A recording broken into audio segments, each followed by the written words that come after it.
And I'm happy to have Todd Attridge here today. I appreciate the fact that I texted him about half an hour ago and said, hey man, are you presentable this afternoon? You want to have a little chat about the world of work? And he graciously said, you bet. So here we are. Welcome, Todd. Thank you. Yeah, thanks for having me. This is great. Couple of philosophies that we have here at Purple Voodoo about how humans show up in the workplace. Yep. One is that old cliche of business is people. And we extend that to business is people, but people are human, and human behavior is actually what drives business results, Yeah. or not. Second is that whole human beings show up at work. Mm-hmm. They don't cleave off parts of their humanity to go to work. Mm-hmm. And lastly, that focusing on simple and clear is critical to driving any sort of productivity or efficiency. Those are three sort of core tenets of our Purple Voodoo philosophy.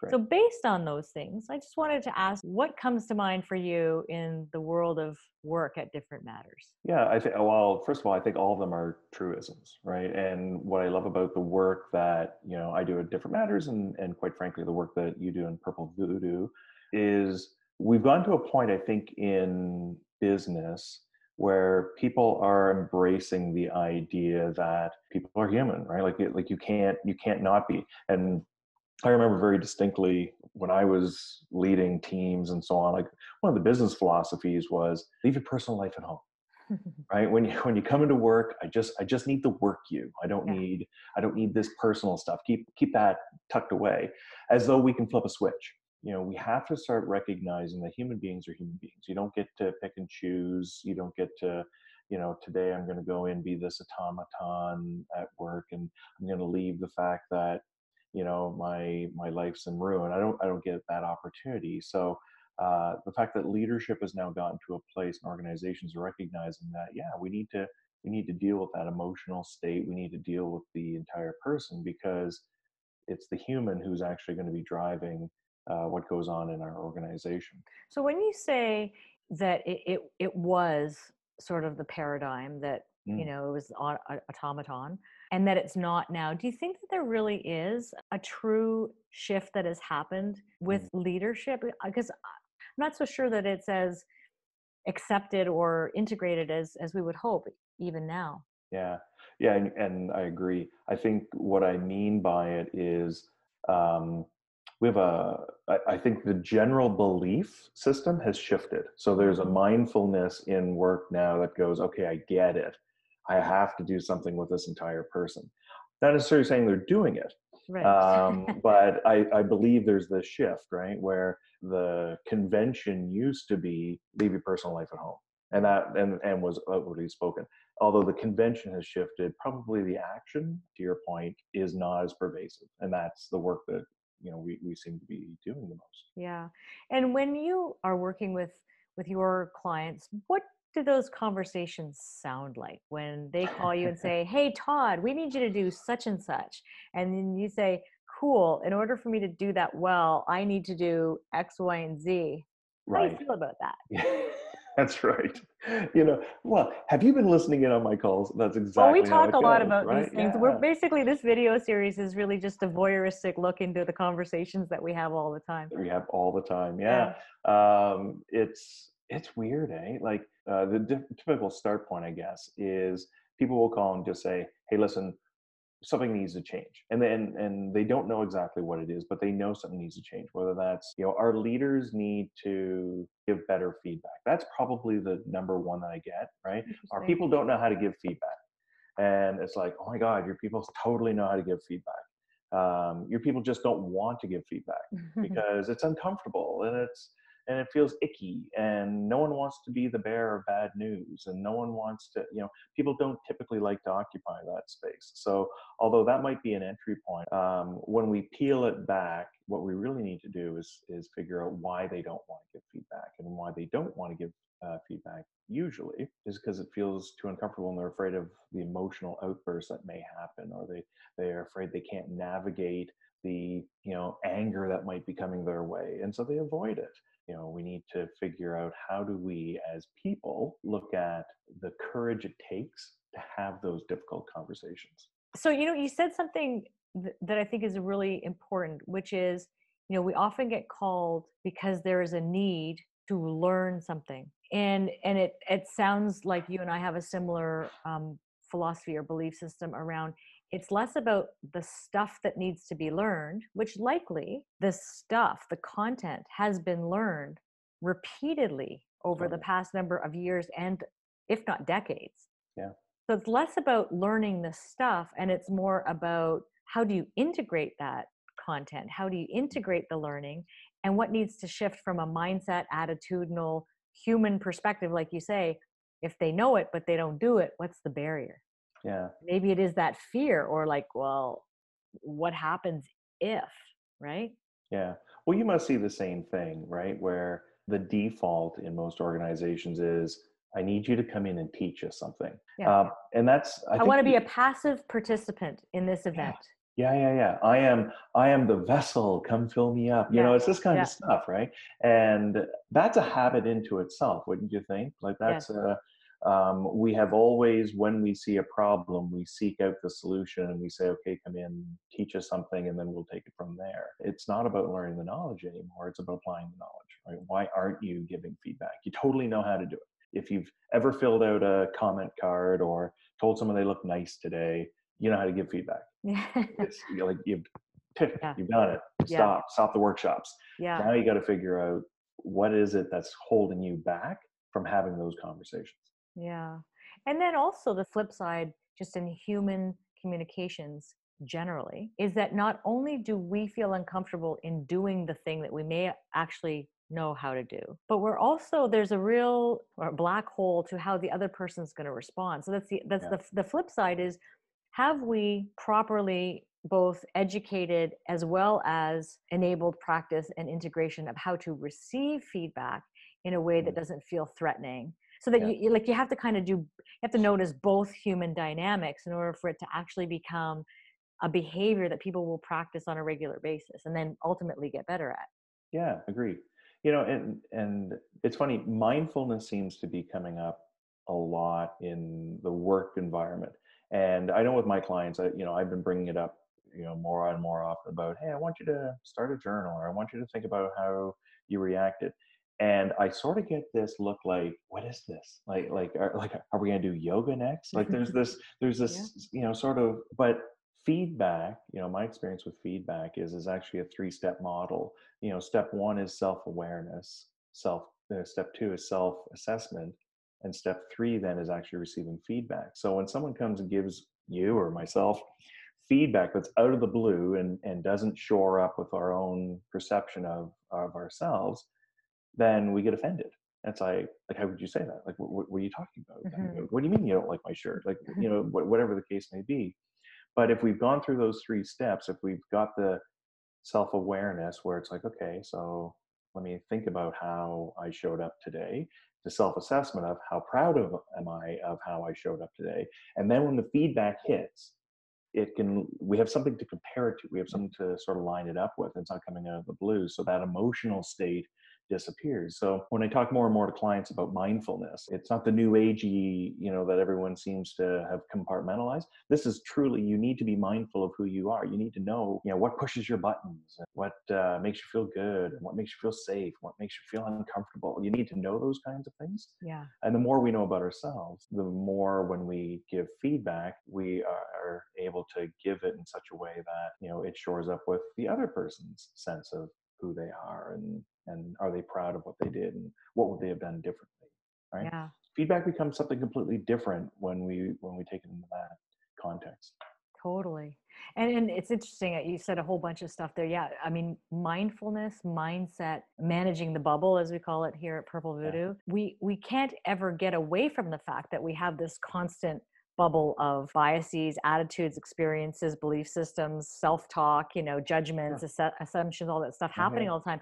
But we can learn to manage it yeah, and to collapse it to a place where we could be more present and yeah, start to think about the context within which the feedback is given, received, et cetera, all of these different things. And that is something completely within the control of each individual. Is each right, individual can learn how to say, I know we all have it, I can't yeah, get rid of it, I can certainly learn to manage it. And then some of those sort of more classic woo-woo behaviors like meditation or yoga or journaling do become really powerful tools to start to cultivate and practice presence, equanimity, clarity, concentration, etc.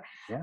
I took a how to guide meditation course back in April Yep. with Jeff Warren, who's based here in Toronto. Super guy. And it was really interesting to note that there were healthcare practitioners there were business people there were students people, there were, housewives, grandmas, you name it. But he said, mindfulness and meditation made the cover of The Economist. So make no mistake, it is starting to be recognized as a very important practice and behavior and habit that's going to drive business. So that there's a shift and a tilt that's going to happen, I think, soon with respect to that. Yeah, I totally agree. As you know, I spend a lot of time studying the education system. And what I find really fascinating about mindfulness is it's starting to make its way into the education system, because we need to, as kids, think about, how did I do here? Am I proud of what I did? What would I have changed? So that piece of it, whereas when you and I went to school, it was rote learning, Yeah. right? Which is, I need you to memorize this list. At some point, when I snap my fingers, you need to regurgitate that list. And if you did that, that's great. And then I'll mark how many you got right. So that has nothing to do with mindfulness or self-assessment or self-awareness. And so we've got generations of people who have grown up and don't have that skill. We haven't, so we're learning it now. So when we're in the work environment, learning in the work environment and being able to change the way in which we operate and change our habits and improve our performance is less about asking other people, did I, regurgitate these answers properly? It's more about thinking, how did I do? What would I have done differently? How do I improve? How would I make that change? That's where learning and performance actually meet. So we're rewiring people, and it's going to take time. Yeah. And even the connectedness between learning and education, learning on the job, et cetera, it's also, how do you set the context for the application of knowledge? Yeah. Right? Because a lot of kids, my own included, would say, why do I even need to learn this stuff? Yeah. So great educators will say, I want to teach you this stuff because here's how you can apply this in a way that you can connect to. And it's no different than learning in the workplace, which is, why are we doing this? Here's why I think we're doing it. Why do you think we might be doing this? Like, how does this become meaningful, relevant, and useful to you through your lens? Yeah. Because then the level of interest, engagement, motivation, and truly commitment and accountability to doing something different is going to be heightened, right? Totally. Yeah. And I think that's key, right? To be able to, and the question actually is probably more important than the answer, right? Like there's two ways of doing that. Here's the lesson, and here's how it's applicable to your work, or here's the lesson, and how do you think this could be applicable to your work? Yeah. Right? Two different spaces. And I think when we ask those questions about, tell me how this could apply to you, that's what flips on the switch in their brains and starts critical thinking and creative thinking and strategic thinking, because now they're looking for places, where can I put this? And that's really where, the rubber hits the road, I think. Yeah. It's that, I'm not sure where I first heard this, but it's the what, so what, now what equation, right? The what is like, you can't just stop with the what. You have to be like, and so what am I going to do with this information / knowledge / possible skill? If you don't actually finish that equation, it might be really cool. It might be really fun, but big deal. That's right. And so we loop back to this whole, back to what we started talking about on feedback. Typically what would happen is, organizations ship their people off to a feedback workshop, which is probably simply just the what. Here's ways in which you can give feedback. But the now what has a tendency to disappear. Getting that into the organization goes, so, how does this apply? How would you use this? What's going to get in your way? If that's going to get in your way, how do we get that out of the way? Right? If you're in your head, how do we get rid of that? Right? So that next step is I think where we're seeing great development show up. And when we think about, the first comment around business is people are human behavior drives business results. I mean, I believe that to be true, because even when you think about the necessary processes or structural, disciplinary, operationalize, all those words that seem like a lot of stuff and process. Humans still do all that stuff and process. Totally. Humans are the ones who create all that stuff and process. Right.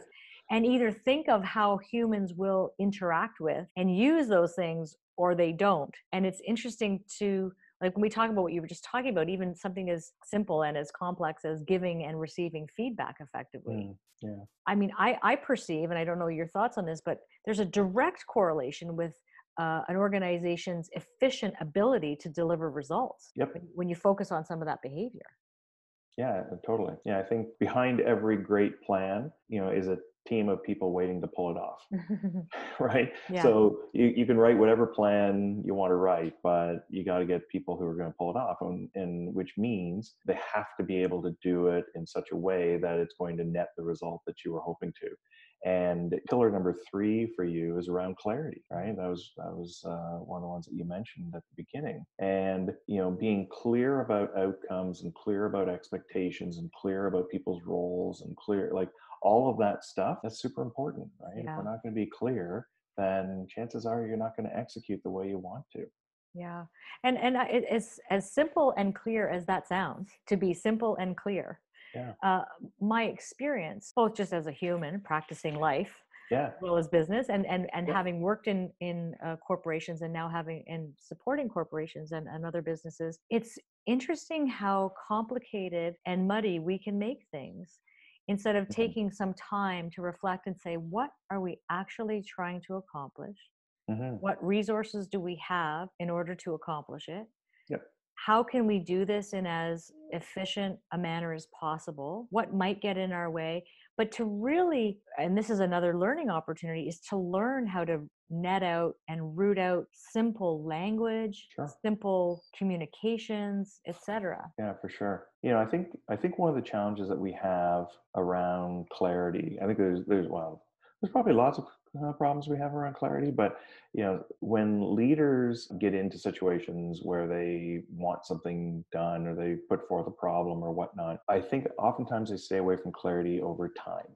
Right? It's like, I don't have the time to explain everything. And so I'm going to make the assumption that you're going to know what I'm talking about and you're going to, do what we need to get done. And it's going to get done in a fashion that I would expect it to get done. And there's a fine line in there because, if I do decide I'm going to take the time and walk you through everything so that I am super clear. What's at risk is that I'm going to be overly prescriptive to you.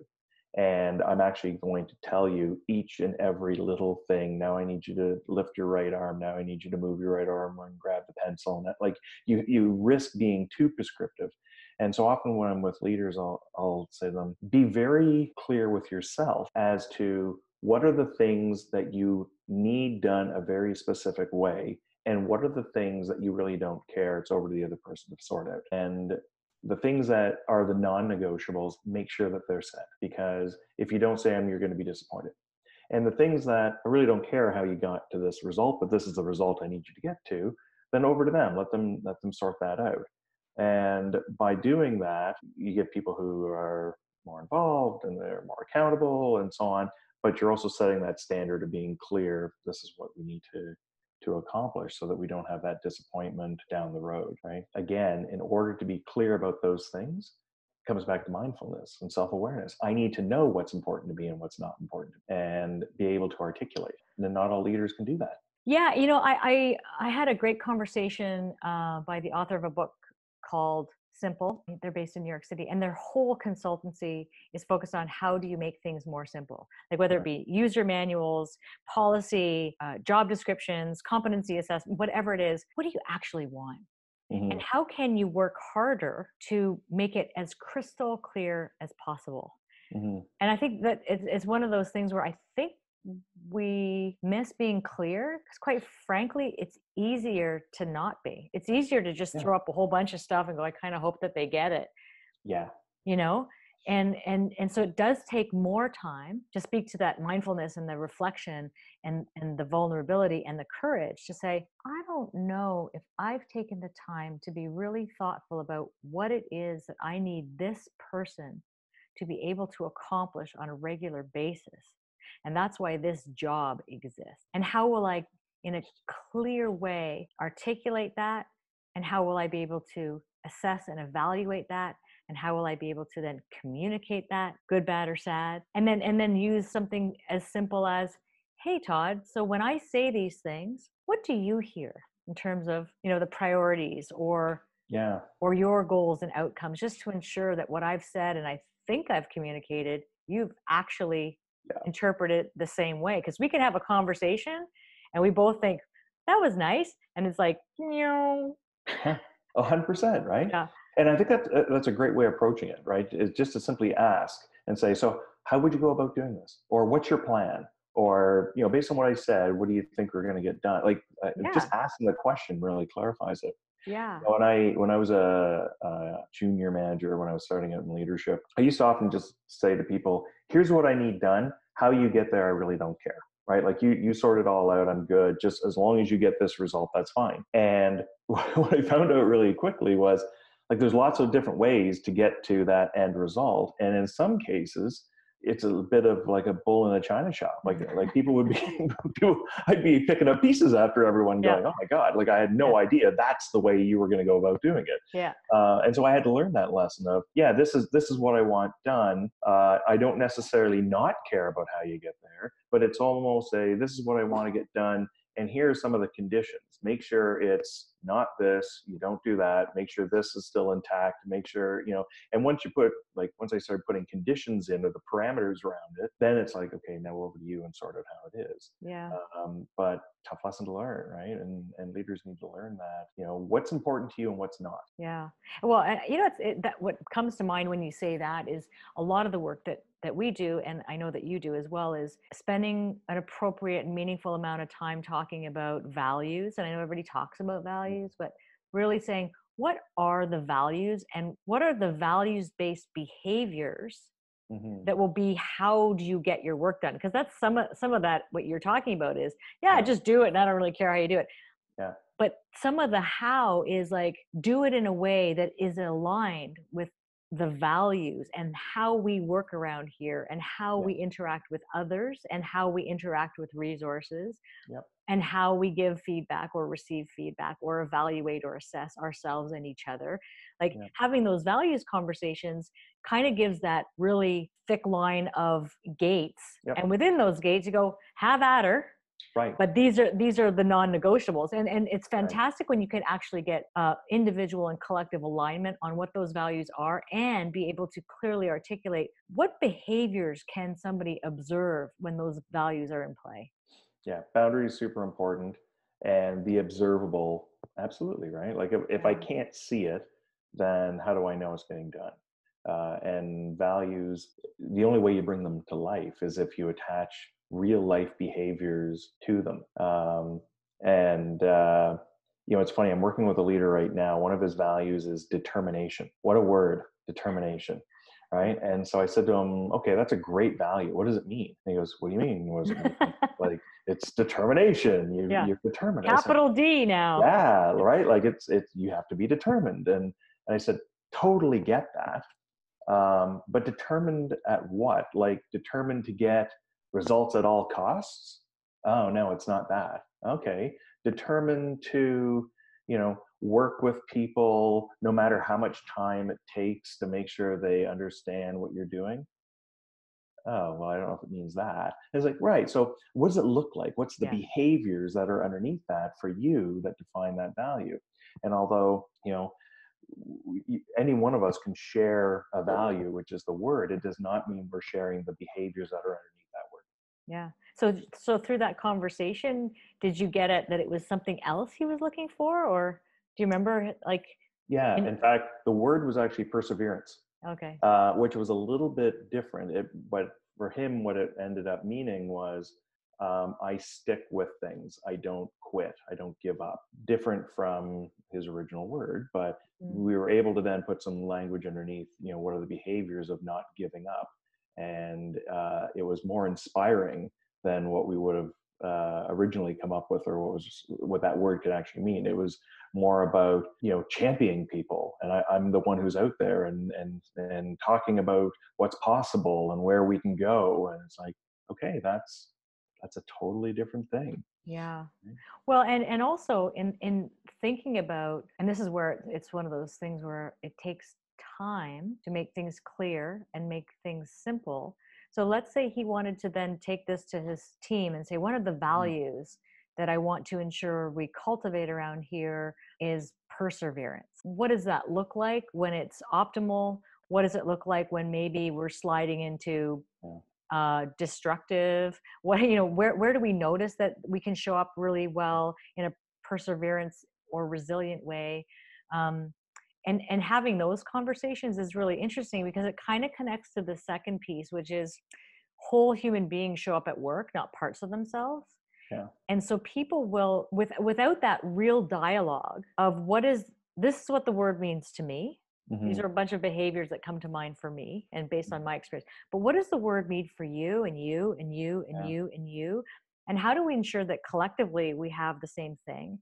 Hmm. And then how do I also recognize that as a human, sometimes it's just exhausting to persevere all the time, right? Yeah. Like, Yeah. so that's where another value discussion around self-care, balance, mindfulness comes back in to say, to your point, like it's not at all costs. It's that all of these values intersect in a way because we have to look at the entire human who shows up. Yeah, and I think with that, Catherine, is recognizing that because we are human, we won't be bringing our best selves at all times. And so then, what are the roles that the other people on the team need to step in and play when they recognize that someone needs to sit on the sidelines of this game, right? Yeah. And having that conversation ahead of time, it takes away that disappointment or frustration or like, what the hell's wrong with so and so, right? Like that whole attitude of judgment. It just simply becomes we have this in place already, that when one of the team members needs a timeout, how do the others fill in so that that person can take a little self-care and come back and play another game instead of limping along and the rest of us getting frustrated. I'm, I guess that speaks to the notion of a whole human being at work. I've had conversations with people like, oh, we're all about leadership and we have the most amazing HR policy here where people, they've got, you can get your massages covered and your chiro covered and you can take vacation and Hmm. you can have a gym membership and they think, therefore we are recognizing the entire human condition. Right. But there are some simple but not easy aspects of being human in a workplace, like that's based on this stuff, which is to really Mm. accept with compassion and with empathy when, man, you just got to sit out on the sidelines because I can see that you're injured. That's right. I just don't think that we're there yet in many cases. I'm Oh, no, we're hearing not. some examples, but I'm hopeful that we will accelerate the journey towards that really being integrated into business practice. Yeah, totally. Well, I think we're far from it, and because there's two sides to that exact same coin. One is, of course, the team coming forward and saying, like, hey, go ahead, sit this one out. We got you. Like, we got your back. We're going to cover it. That's one way. But there's the flip side of that coin, which is the individual even having the courage to come forward and saying, I need to sit this one out. And oftentimes, the cultures of organizations have created an internal shaming mechanism where if you're not tough enough to be able to make it to every game, then we're not sure if you're the one for us. And so then people hide it, right? And we're seeing this more and more. The conversations are being had around mental illness and so on, where people will not come forward with their need state around their mental illness, or they won't come forward with the need state around their emotional challenges that they're having outside, because what they are afraid of most is if I say I can't play this game, I might actually get kicked off the team. So I'm just going to pretend everything's fine. So the conversations need to be had where it is safe for people to come forward and have those conversations so that the team can rally around them and say, we got you. Like, we get it. We've all been there. You're human. Take a knee. You're good, because next time it might be me, right? Those conversations need to be had in the workplace. And in order to have those, we need to start wrapping our arms around the fact that we're human beings. You don't get to turn this stuff off. Yeah, and it kind of brings to mind a notion of disease care instead of health care. I mean, we can go down a completely different rabbit hole in this conversation, but even in the workplace, I often think about, we have a tremendous, health support policy for all of our people. And yet really what the support mechanisms are, as wonderful as they are, they're often there to help you overcome disease. Like, let's wait till you have some sort of problem and we're there to support you remediate the problem, as opposed to thinking about what can we put in place that supports you holistically to mitigate the likelihood that you even need some of these other support mechanisms like hospitalization or drug care or whatever else. Hmm. And I think that goes part and parcel with the notion. I mean, we go back to that example that you talked about earlier with the leader saying, determination or perseverance. Unless that leader also is willing to have open dialogue about self-care, having the courage to put up your hand and go, I got to sit this one out, that word slash expectation might foster burnout. For It's sure. like, we have to persevere at all costs. Like, I'm expected to be determined. I'm expected to show up when I've got strep throat and a broken ankle. Yep. But hey, perseverance. And so, even having those words, we have to really unpack them and think, how will this in fact be brought to life as a value by a bunch of human creatures? Yeah. Quick story along the same lines. I used to work with a leader who used to show up to work. So the normal office hours were 8:30. He would show up at 4:30, and that was his regular routine. And his team knew that, and so So everyone wait a started second. He was supposed to be there at 8:30. He showed up at 4:30? 4:30, and That's like started. 8 hours later. Well, he would show up at 4:30 in the morning, 4 hours before the office. Oh my Oh goodness. yeah, Okay. oh no, Okay. yeah, early. He was there 4 hours before the doors open, Okay. You can and see would that, to me, that's so foreign because I just assumed it was, yeah, people sleep at 4:30. What could you possibly be doing? No, 4:30 in the morning would show up to work and start doing reports and sending out emails and blah blah blah. So when people are waking up at 6:30, they can see emails are coming through at this hour. And so there was a lot of pressure this team put on themselves to start doing the same thing, getting up at 5, getting up at 5:30. And so as this fellow's coach, I'd sat down with them and said, I understand that you like to be there at 4:30. Maybe what you want to do is be very clear. Not everyone has to be there at the same time. But also, you may want to hold off on the emails for a little bit, right? Just to give people some breathing room. He's like, listen, Todd, I have never told anyone they have to start work as early as I do. It's like, but imagine what they're carrying on their shoulders, knowing that their boss is there 4 hours before them. And it created a culture. There was a bit of shame that came if people feel they weren't doing this. How come my boss could be doing all this and I'm not? And it damaged that team. Like, it really did put a lot of pressure on them and damage them. And when I interviewed the team, it absolutely played on their minds. There's like, I don't think I'll ever be good enough, like, because I'm never going to be able to show up that time. I'm never going to be able to do what this fella does. And yeah, that's a great story because it speaks also to, as humans, we don't just look at the words or the policies, we watch behavior. And that behavior, when repeated, becomes seen as culture. that's right. And then we start to say, oh, that this is the way things work around here. Therefore, if I don't add up to that, or if I don't play along with that, that might be an issue for me. That's right. Yeah. I worked with another organization who had a policy that you can work from home. It was in their policy books. Everyone's welcome to work from home whenever you choose to. But if you were in the office from, 9 to 1, and then you waved to everyone and said, okay, I'm going to go home and I'm going to work from home for the rest of the day, people always look and went, sure you are. Where are you heading? What do you do? And even though the policy was there and people lived to the policy, the culture was still one of mistrust and suspect and so on around that. So absolutely, the behaviors that go underneath that, you can write whatever policy you want. It's the practice and the mindset around that practice that really matter. Yeah, and I think that that's where we get a certain sense of cynicism or skepticism or jadedness, for lack of a better term, when people go through culture initiatives or value initiatives or whatever, because people go, I've seen this movie before. Right. And we're going to do this thing, rah, rah, rah, sis, boom, bah, but nothing actually is going to change in terms of the behavior of the people around here. Right. right? And until that actually starts happening, the words are kind of meaningless, and the processes are meaningless, and the posters, the cat posters, as I know you like to call Yeah. them, The cat posters. Yeah. big deal, right? Yeah. That's it. You know, I'm working with a team, senior leadership team, who wants to define the culture in words. And it's like, well, you can do that, but every human being that works here is going to operate according to their value system and what they feel comfortable. So what we need to make sure is we need to lead in such a way. So the words are one thing, the behaviors behind those words is really what's going to determine it. You know, and we see this all the time where we have formal process and informal process. Every organization has this, right? The real policy is blah.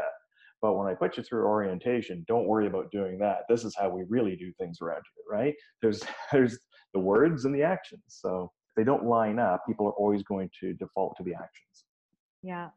So just in closing, Todd, so based on what we've talked about, is there one thing that you're most optimistic about when we think about human beings in the workspace, particularly with the lens that you and I talk about all the time in terms of supporting workers? But is there one thing that you go, man, I'm really optimistic and excited about the future because of? Uh, yeah, there is. I actually have a lot of faith in humanity. I think generally we are, you know, well intentioned and meaning, you know, like well meaning.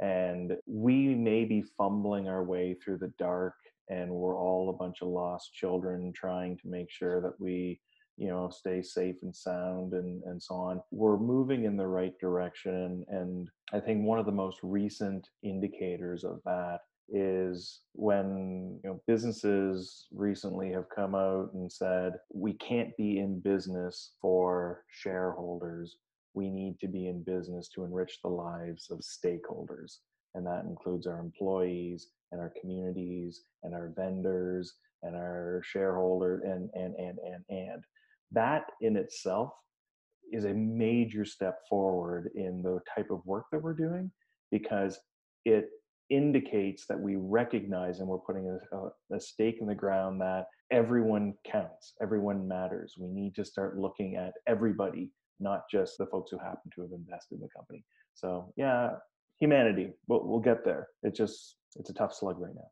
Yeah, I love it. I agree with you. And I don't think that we could do what we do if we didn't have a certain sense of infinite optimism about Sorry. humanness, because you can Yeah. easily just flip to the other side. Yeah.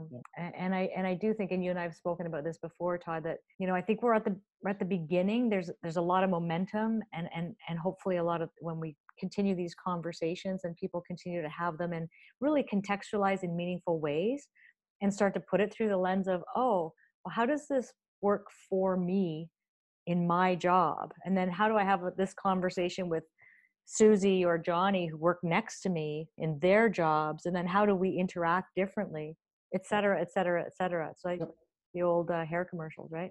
Yeah. You told Yeah. two friends and they told two friends, and That's it. yeah, You know, at the end of the awesome. day, we're all a bag of toys. We are. So, right. Yeah. So no one's doing anything malicious, right? It's very rare that, you know, your great great grandfather, you know, wronged my great great grandfather. So I'm gonna work to ruin your, like that. That doesn't Yeah. generally work. It's, you know, we're all doing the best we can with what we've got. And if we can recognize that, yeah, humanity's gonna take place. Yeah. Awesome. Thank you so much for your time today. Yeah, my pleasure. Thanks.